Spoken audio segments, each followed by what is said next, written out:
New York City football community, get your popcorn, because we're about to get into it. Off the Grid is going to be something like you've never seen before. Yeah, Off the Grid, stand up. SBC, Black Elvis, Roddy, OG, it's wavy. Look, started from the bottom, so we off the grid. Tryna make it to the top, we soon live off the grid. Had dreams of making teams, I was just a kid. We off the grid, yeah, we off the grid. On the come up, so we off the grid. Had dreams of the league, we was all just kids. And the bulls from the underground, they often miss the podcast, bringing light so they don't call it quits. Now pass the box, I'm open on the 10. They call me wavy in the red zone for the win. Then do your dance on them, raise the roof, we got the fans roaring. Catch a pick and then do it again. Chicago ain't my home, but I can't pay to see us lose. Playing rough like Emmitt Smith, I'm bringing 22s. I move smooth through the traffic like convertibles. Try to play me man to man, and I'ma have to prove you. Look good, feel good, play good. Only talking prime time, I need to pay good. Was more than just a game, we wasn't from the same hoods. The ball kept us off the block, had to try to remain good. Started from the bottom, so you know we off the grid. Trying to make it to the top, so we live off the grid. Had dreams of making teams, I was just a kid. Oh, we off the grid? Yeah, we off the grid. We're back. Yes, sir. And I got my championship jacket on for a reason. Oh, okay. I hear that. I feel that energy. Interesting weekend. Exciting. Interesting football. Yeah. Where you want to start? I think I want to start at the Farrell game, the Farrell and Iona game. Was in favor of Iona.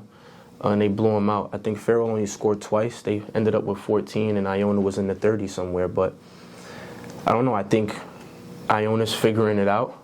I'm excited, like you said, to see the Iona and Hayes matchup. But that game in particular, I just think that, you know, Farrell could have shown up definitely defensively in a lot more ways. But, you know, I think they could have made it a little bit more of a game. Yeah, I mean, I killed the spread on it. I think I did 40-14, so I was off by 5 points. But I guess to your point last week, when you look at the rankings and the whole conversation we had, I guess there's definitely something to say there about the fact that, you know, your number 3 seeded team did not, I guess, put out the kind of output. But again, they were matched up against. Yeah, and they played who they played. I think I had a conversation on Saturday with another Hayes alum, and we were just talking about the optic of a team or two not being able to make it. And I just, you know, we talked about that at the beginning of the season. I think that may fix up, you know, some of these last games that we have where, like we said in the first round of the playoffs, all of the lower seeded teams got washed. And then, you know, Farrell is your number 3 team, but they still end up getting beat crazy by Iona. So where's the in-between? I think that, yeah, there's something to be said for that. I don't know if I agree with you that taking 2 of those teams out of the playoffs is the solution. I'm never a fan of a team being home for a week. I mean, not with a field of play of 8 teams. If we have much larger... You don't get a bye. You just... 2 of those teams will have to go, and you just get 1 shorter week. Okay, but look at the math on this now. If we do what you're saying, right, you go from 8 teams to 6 teams, right? There's a quarter, a semi, and an end. But you have one bracket with 2 teams in it and one bracket with 4? Why would it be 2 and 4? Because there's 6 total teams at the end of the day. So when you have 8 teams, there are 4 teams on each side of the bracket. If you take 2 of those teams out, you have to sit 2 people home for the first week, and then the winner of the 4 teams leaves you with 2, with your top 2 seeds who sat home for a week. That doesn't have to happen. Okay. Where there's still 3, you could go 3 and 3. Okay, so and the same. Me and you play, your brother and whoever else plays, and the other 2 teams play. At the end of that, you have 3 teams left over. Oh, okay. So, you know, I mean, there's a lot of different things we can go back and forth over and over with, but at the end of the day, the league has to figure that one out. Or, so my point last week, like if we're going to, you know, recruit and scheme, like I'm going to get into it when we talk about the next game, but just figuring out different ways to be effective, whether it's in the regular season, the playoffs. Like Farrell, in my eyes, their defense just, wasn't prepared for that game. And then offensively, they're not a pass-heavy team. But, then if our run game is where we're getting our bread and butter at, we've got to figure out ways to be able to effectively incorporate that, especially against an offense like Iona, who has the athletes to be able to, stop a run scheme. I don't know. I'm just looking for more competitive games. I think any fan on any level, same thing with the NFL or the NBA or any sport, like fans want to see good games. And when they're lopsided, you don't really get to see a lot of that competition. I mean, that's definitely a part of the entertainment model that people have to figure out year in and year out. I would say humbly that the playoff games going the way that they did, in a way, to me, set a tone. So next year, teams are going to know, no matter where you come in seeding-wise, if you want to get out of the first round of the playoffs, you got to come prepared, and you got to execute, and you got to be Do you think that compete. it sets a tone, though, or do you think that it's the narrative that we had at the beginning of the season was what? Was that there were a certain 4 or 5 teams that we probably knew were going to be in these seats, and and 2 of the teams are 2 of the 5 teams that we were talking about. So yeah, but I think also if we look at the honest truth of the history of how things have unfolded the last several years, Steph had their run. Hayes also had a run. Iona has been a championship of late. St. Anthony's has. Now, those are only 4 teams, but it's not like one team has won it every single year. Let's not forget about the history of this league. If we go back into the 70s, the 80s, even the 90s, you had, maybe 3 teams that really won it every single year during those times. So I think we've come a long way, and I think we're headed in the right direction. I can agree to that, definitely. And I don't think it's, I'm not like picking sides or even, like I want Farrell and Holy Trinity. Like if those teams come out and next year they figure it out and they can compete in these games, like you said, it just makes for better conversation.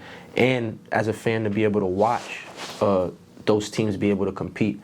I do want to talk about, though, Iona and their quarterback, because Joey had 4 touchdowns on Saturday. He threw for 1 and ran for 3.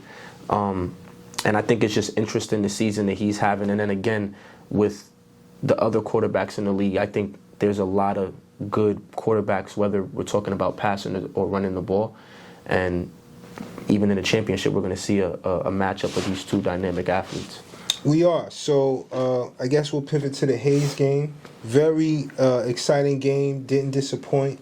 A lot of the things that we kind of talked about, we expected to see. I was totally off base in terms of my expectations on scoring. I think it was a much more defensive game, and a game where both teams, I think, struggled to do what they wanted to do and had to do what was available, and it, ended up with Hayes being able to come up with a win. Yeah, I think even to your point of like doing what was available, Farrell was only able to score in that game once defensively off of a fumble recovery, and they got one through the air. Iona kind of, like I said, they were able to score through their quarterback. But seeing both of those games and the style of the scoring, both quarterbacks had a day, but it wasn't like schemed. Like, it wasn't like, all right, we're running our plays, we're getting to our spots, and we're hitting our T's and getting where we need to be. It was more like, players figuring out what they needed to do to get the job done, and a lot of, like, messy, scrambly plays. So how do you think that that's a recipe for a championship caliber team? Because respectfully, I feel like both sides kind of had that last week where, your quarterback figured it out, especially on their feet. There wasn't a lot of passing. So do you think that, the defense are going to show up and limit the quarterback? Or do you think that they're, going to try to get back to what they're used to? I think that's a tough thing to project at this point. I understand as a fan, you kind of come in and there's a certain style of game that's more entertaining that you wanted to see. I'll agree with you that, I think in both of those games, even though those teams came out on top, they were able to do so based on the quarterbacks basically putting the team on their back and making a lot of things happen. As a coach, a win is a win, but you also don't like to kind of completely forego all of the work that you put in, the game plan, the scheme. But the reality is it's a competition. I mean, the guys at Stepanak didn't just say, oh, we're going to let this happen. I think they went out and they did everything within their power to compete and stop Hayes from generating offense. Mr. Bellin is just a very unique and talented young man in his ability to evade and to create offense by himself. I was a little surprised, though, because, looking at that step game, we talk about all three of the quarterbacks, and Will is probably, in my opinion, the most powerful when we're talking about passing the ball. And I didn't see a lot of, he definitely got the ball out, and there were a couple of plays where he shot it down the middle and he put some darts in there, but I just wanted to see more of them trying to incorporate their receivers, allowing them to get to spots where Will could hit them. I think that may have, helped them more, but to credit Hayes' defense, they got 2 stops early on in the first quarter. They got 2 field goals out of it. So, being able to limit the scoring of that Stepanek offense allowed them to be able to really win that game. But I'm glad you brought that up because I think that's one of the optics of the game that even after the game, I didn't hear a lot of people talk about that. But when you look at those first couple of offensive series, the fact that you were on the road, you're at Step, and your opponent has to kick 2 field goals on their first 2 offensive series, it changes the way you approach trying to continue to put offense on the board. You're not. You don't have the luxury of... I can kick another field goal here. It has to be a touchdown or a big play. Now, to that point, I think that Hayes kind of, shot themselves in the foot a little bit because towards the end, where they could have gotten a field goal to put them up by extra possession, they went for it on a couple of 4th downs and then didn't convert, where now Stepanek was allowed to be able to, chip their way back into the game towards the second half. They kicked the onside kick, recovered it, was able to score.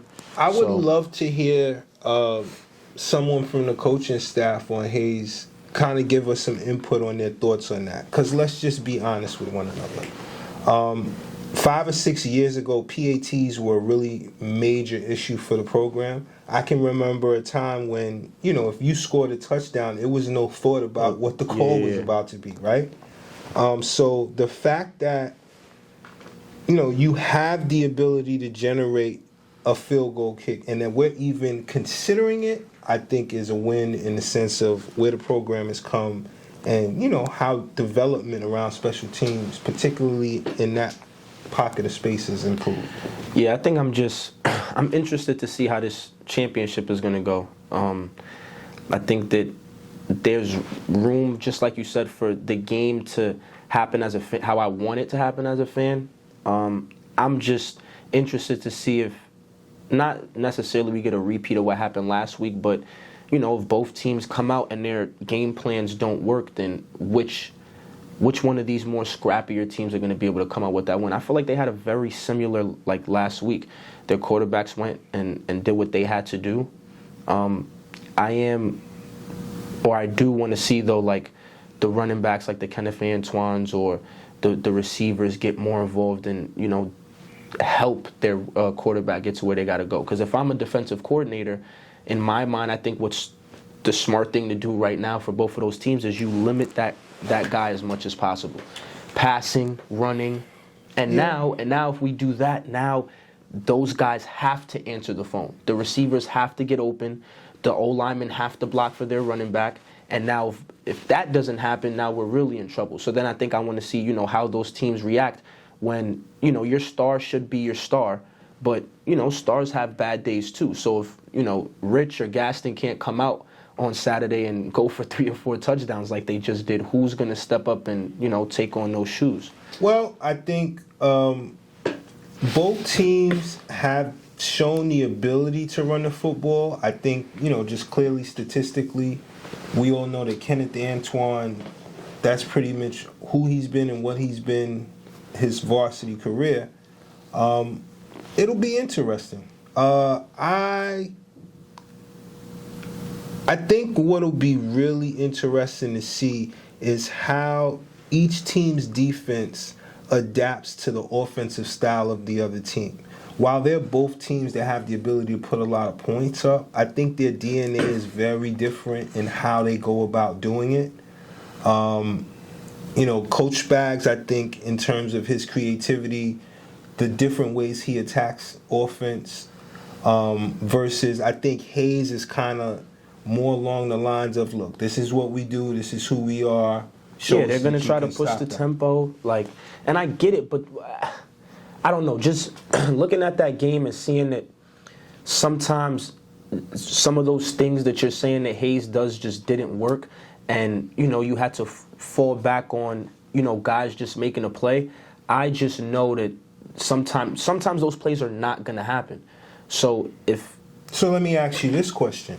Comparatively, you had two teams where both quarterbacks kind of stepped up and made it happen for their team based on what they faced defensively. Do we think that the opponents that both teams faced are comparable or were comparable? So I don't know that I weigh. Yeah, I don't think Farrell's defense was styled to be able to stop Joey or Rich, or I think if Will even plays against that defense, I think that he would be able to have a better day. So I guess to that point, even Iona was able to score more points. Like Stepanek only lost by 3. Step on the other hand, I don't know, Rich had a great game. I'm not downplaying the way that he played, and Hayes played good. They ended up winning the game. I'm not downplaying that either. I think there was definitely room for Stepanek to be able to capitalize off of that. He scrambled out of the pocket a lot. There were some design runs and things like that, but most of them were zone pulls. So, whoever the D lineman or linebacker is who's supposed to be the Q guy just wasn't there. So I think that Iona also has room to be able to game plan for what happened last week. I think that's the tricky part, though, to your thing. If we're game planning for what happened last week, then we're not game planning for who Hayes is. Same thing for Hayes' defense. If we're game planning for what they did against Farrell, then we're not game planning for who they're going to be against us. So I guess, in all, both teams just have to show up and play. So this goes back to something we talked about a few weeks ago. Coaches sometimes are conservative looking down the road. Now, clearly, you got to win. You got to do enough to win. And the winners did that. But I'm just really eager to see that first 2 or 3 series in that game because, honestly, we really don't know what to expect. Yeah, I think in contrast to last week, I'm definitely not putting up high scores. I just feel I don't know.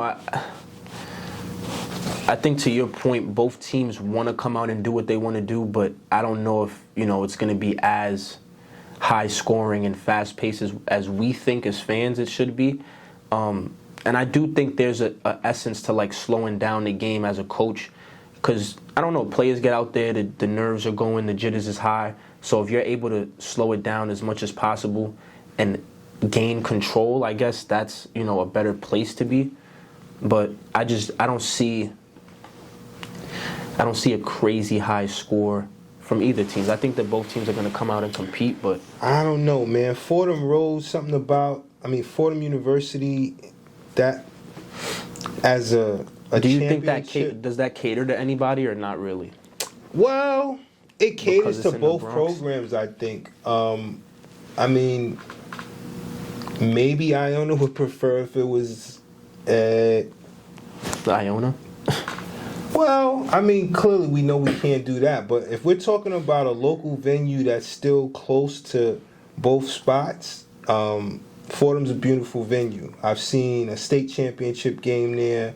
The last time I think I saw a game at Fordham was the J. Cove, Tim Poindexter, and crew team.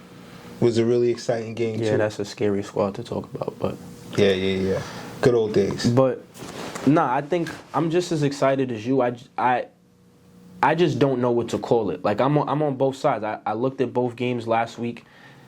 They were both good games. They just didn't go how I thought they were, so I don't really know how to, like, predict what's going to happen this week. I hope that Hayes is able to get another championship, of course. How they're going to be able to do that, I don't know. And then, like you said, like how Iona and Coach Spags are going to be able to, return the favor. I don't think that they're a team to overlook. I honestly think that Iona might be the best structured team in my eyes to be able to beat Hayes at this point. I think after watching Stepanek, as I said earlier, I think they were in a space to be able to respond to Hayes, but they just didn't. And being able to see that, I just don't know if St. Anthony's, who lost to them previously the last week, and who only beat them by 1 earlier in the season, like I don't know if the other teams that are in those top dog conversations would do as well as Iona will on this game coming on Saturday. It'll be interesting. Interesting joke. I got a text message this week from a parent of a kid I used to coach, who's a Iona alum, interested in placing a friendly wager with you on the game next week. On who? You? With you or me? No, with you. Oh no! Don't send no money to me. I wouldn't want to take your money, please. And look, the only reason I say that, right? Is Shots fired. You know who you are. Right, and I come on here and I spoke my truths about all the teams. Like, I'm not picking sides. I graduated from Hayes, so of course I want them to win. But I do want people to realize one thing. Hayes has gotten into this playoff spot a couple of times, and it's pretty much the same recipe where we're blowing by teams in the playoffs. It just happens. Playoff football is just a lot different for Hayes. And I've spoken to some of the alum, and we all agree. It's going to happen. So you've been stamped and certified. You have the battery in your back. Yeah. I told them, I said, look, just win this week. We'll figure it out. They won. So we're figuring it out. My jacket's on. They'll get another one. Shout out to the Iona boys. Shout out to everyone. March on, loyal sons and true heart. Yeah. Shout out to everyone, though. I think that my thing is, even we're talking about Step in this last game, is even if it feels like every week I'm picking a favorite, like I want the games to be competitive. I want guys to come out and test not only Hayes, but everyone else. Like who truly, wants to be the top dog. And, Hayes is here right now. Iona's there. Hayes might not win. Maybe Iona comes out and figures it out on Saturday. So regardless to who wins, we actually need to do some research. I'd love to know who's on the other side For the state chip. I think when I looked at the state rankings, we all know who the usual suspect is. Yeah. Canisius is typically Now, who do you St. Francis is another program from up there that I think is a regular state champ. Do you think that either one of these teams has what it takes to take that? I think Steps won a state. I like our chances winning a state as New York City because of this optic. I'm very pleased with the way we competed in the Battle of the Bridge series. And to say that we were able to compete and have good matchups against some of those teams in Jersey, I'd say we have a good chance this year as we've ever had. Yeah, and I'm kind of with you on that. Like, regardless of what team goes, usually because Step and Iona is closer to that Bronx area, it's like city still. But like if any of these teams in the city are able to go to the state and take that, like that's just good for us. So I'm down for that too. So, winding it down. What's your final prediction? I need a score. I need a team. The score is hard. I'm gonna go. Yeah, the score is hard because even after this last week, I'm just like. I'm gonna go 20s? 42. Oh my God. 40. We just talked about the scores not being. I'm gonna go 42-40. 42-40 what? Cardinal Hayes High School? I'm not going 40s. In the interest of good television, I'm gonna go 42-40 Iona Prep. All right, no problem. I'm with you. I don't really know where to put the points. I'm not going over 30 though, so I'll go 28. No, I'll go over 30. Hayes is gonna have 32. 28-32 Hayes. That's gonna be the final score. Hayes is gonna win another championship. They're gonna go to the state, and everything's gonna be wonderful. I'm with you. Big shout out to our guy Monty Quinn. Monty is doing his thing out on the West Coast. Monty, we see you. Another Keep Hayes working. Keep putting in that pain. I hear rumor on the street is he may even be getting some visitors from that 3-letter league, man. So congrats again to him. Congrats to all of you athletes out there working, continuing to get better. Coaches, parents, everybody. Yeah, thank you to the man upstairs. Big shout out to Black Elvis, the commish, bottom to the top sports. And shout out to all the viewers, all the watchers. We appreciate y'all. Keep liking, keep subscribing, keep sharing, and we'll keep bringing you more episodes. We'll have a winner for you soon. See you next time. New York City football community, get your popcorn, because we're about to get into it. Off the Grid is going to be something like you've never seen before. Yeah, off the grid, stand up. SBC, Black Elvis, Roddy, OG, it's wavy. Look, started from the bottom, so we off the grid. Tryna make it to the top, we soon live off the grid. Had dreams of making teams, I was just a kid. But we off the grid, yeah, we off the grid. On the come up, so we off the grid. Had dreams of the league, we was all just kids. And the boys from the underground, they often miss the podcast, bringing light so they don't call it quits. Now pass the rock, I'm open on the 10. They call me wavy in the red zone for the win. Then do your dance on them, raise the roof, we got the fans roaring. Catch a pick and then do it again.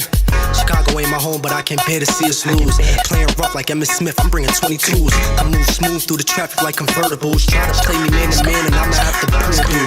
Look good, feel good, play good. Only talking prime time, I need to pay good. Was more than just a game, we wasn't from the same hoods. The ball kept us off the block, had to try to remain good. Started from the bottom, so you know we off the grid. Trying to make it to the top, so we live off the grid. Had dreams of making teams, I was just a kid. Oh, we off the grid? Yeah, we off the grid.